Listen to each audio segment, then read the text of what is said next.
My dear students, this is 12th Physics Chapter 4 Example Sums பார்க்க போகிறோம்.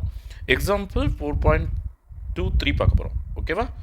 So என்ன கொடுத்துருக்காங்க ஃபஸ்ட் அதை எழுதிக்கலாம். given பாருங்கள் a 500 மைக்ரோ என்ட்ரி இண்டக்டர் இதை வந்து என்ட்ரிக்கு மாற்றிக்கலாம். அதாவது இது என்னது L inductance 500 into 10 power minus 6 henry. ஏன்னா இங்கே இந்த சிம்பிள் கொடுத்துருக்கனால 10 power minus 6 போட்டுக்கிட்டேன். இப்போ இது என்னது பாருங்கள், கெப்பாசிட்டர். கெப்பாசிட்டர் எவ்வளோ 80 by pi square பீக்கோ பாரடே. அப்போ என்ன வரணும் 10 power minus 12 வரணும். அதாவது capacity 80 by C equal to 80 by pi square into 10 power minus 12 Faraday. ஓகேவா? H for Henry, F for Faraday. தென் வேறு என்ன கொடுத்துருக்காங்க, ரெசிஸ்டன்ஸ் கொடுத்துருக்காங்க. ஒரு ரெசிஸ்டர் கனெக்ட் பண்ணியிருக்காங்கன்னா அதனோட ரெசிஸ்டன்ஸ் வந்து 628 omega. Form in the series, form a series RLC circuit. Calculate the resonant frequency and Q factor of this circuit at resonance. At resonance சொல்லியிருக்காங்க. பாருங்கள், கவனிங்க. ஸோ ஃபஸ்ட்டு நம்ம என்ன கண்டுபிடிக்கணும்,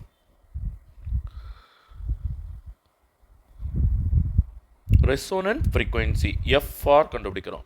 எஃப்ஆர்க்கான formula 1/2π into root LC, that is equal to 1/2π into square root of L எவ்வளோ பாருங்கள் 500 into 10 power minus 6 and capacitor பாருங்கள் 80 by pi square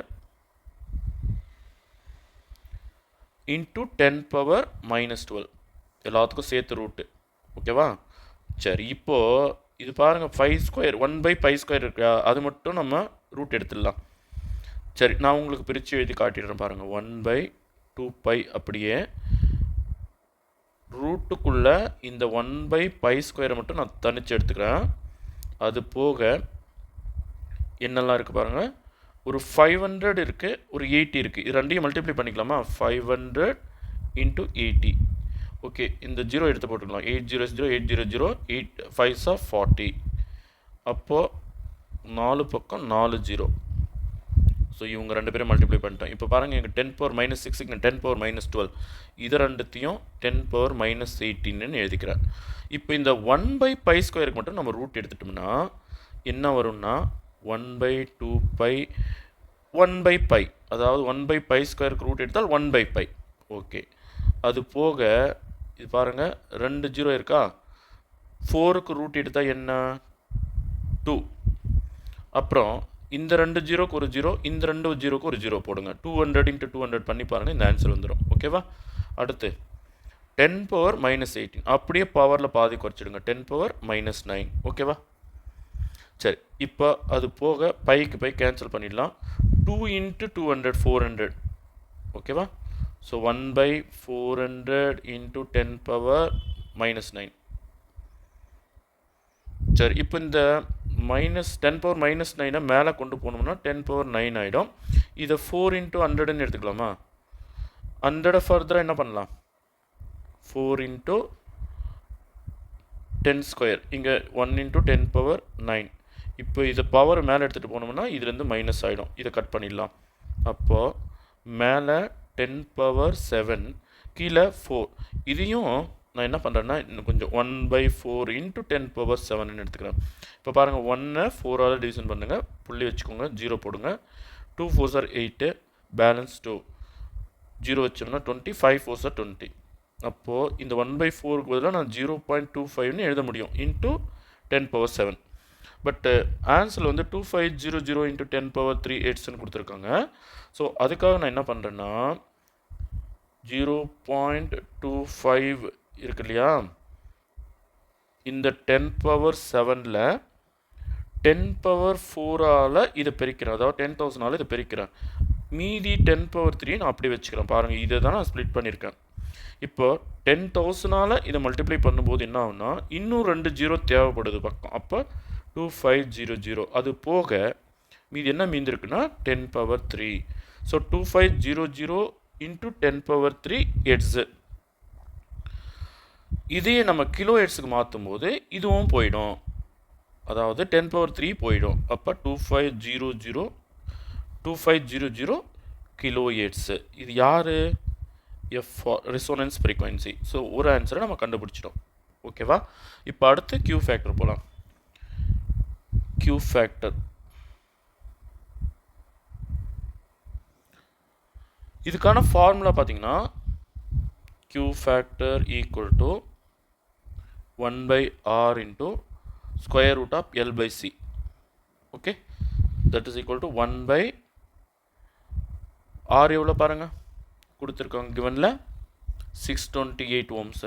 so 1/628 square root of 500, எல்லுக்கு பதிலாக 500 into 10⁻⁻6. இதுக்கு பதிலாக 80/π² into 10⁻⁻12. இப்போ இவங்க ரெண்டு பேருக்கும் அப்படியே அடிச்சிடலாமா? இந்த பவர் அப்படியே அடிச்சுட்டு இங்கே வந்து இதில் கழிச்சிடலாம். அதாவது -6 கீழே கொண்டு வந்தோம்னா +6. அப்போ அது போக 10⁻⁻6. புரியுதுங்களா? இப்போ 1/628 அப்படியே இருக்கட்டும். நல்லா கவனிங்க. ஸ்கொயர் ரூட் ஆஃப்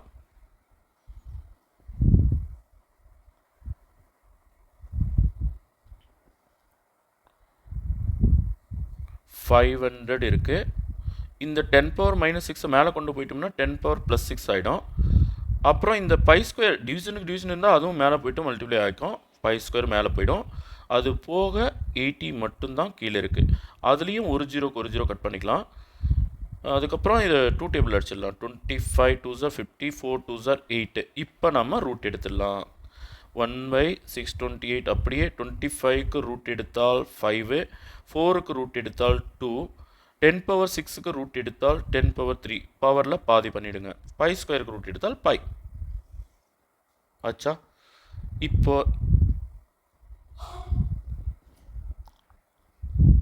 பைக்கு நம்ம வேல்யூ கொடுத்துக்கலாம். 5 into இந்த 10⁻3 நான் என்ன பண்ணுறேன்னா 10 into 10² பிரிச்சுக்கிறேன். பைக்கு இப்போ வேல்யூ கொடுத்துக்கிறேன் 3.14. கரெக்டாக? இது கீழே என்ன இருக்குன்னா 628 into 2. ஓகேவா? சரி, இப்போது 10² என்ன 100. இவங்க ரெண்டு பேரும் மல்டிப்ளை பண்ணால் எனக்கு என்ன கிடைக்கும்? 5 into 10 15 எழுதிக்கலாமா?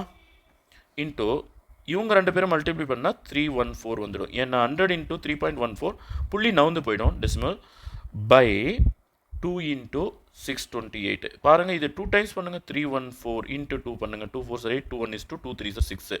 ஸோ இதே ஆன்சர் வருதா? அப்போ இது 1 டைம், இது 2 டைம். அப்போ 50/2 2s are 4. ஓகே, சரி. இப்போ 50யை 4ஆல் டிவிஷன் பண்ணிடலாம். பாருங்கள், இதுக்குள்ளே ஒரு 4 வருமா? மீதி 1. 2 4s are 8, பேலன்ஸ் 2 புள்ளி வச்சுக்கோங்க. 0 போட்டிங்கன்னா 5 4s are 20. So Q factor எவ்வளோ? 12.5. Okay, thank you students.